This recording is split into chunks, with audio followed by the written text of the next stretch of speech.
Sushi King sama isteri tercinta, anak tercinta, anak lagi seorang yang dicintai.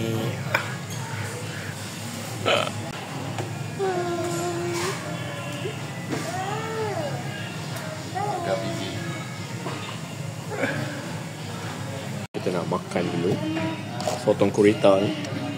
Dia dah naik harga dah RM8 guys. Orang Jawa tak pandai pakai chopstick. Cuk jangan garpu bawah.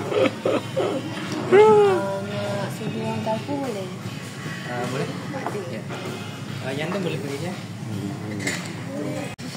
Orang akan bawah. Makan sayur guys. Bismillah. Sedap. Dia pakai sudu guys. Orang Jawa ya. Makan. Sedap ke?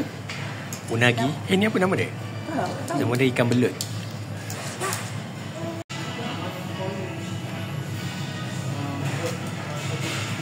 Sedap ke?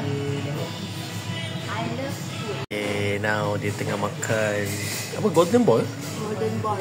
Wow. Telur. Seorang ni tengah makan apa?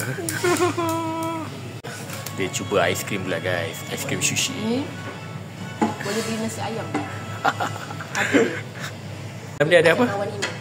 Wah, Dalam dia ada mi ke? mi. Dalam dia ada mi tapi rasa dia macam sedap. Confident. Kita makan ni ya guys. Oi. Brand-brand DIY. Cantik-cantik.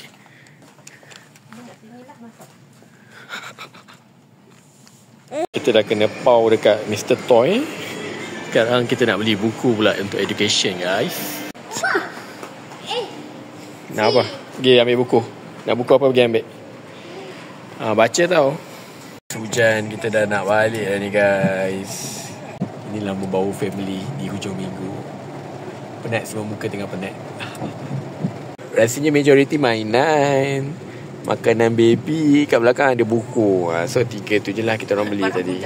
Barang budak je. Bila dah kahwin ni mostly barang budak je.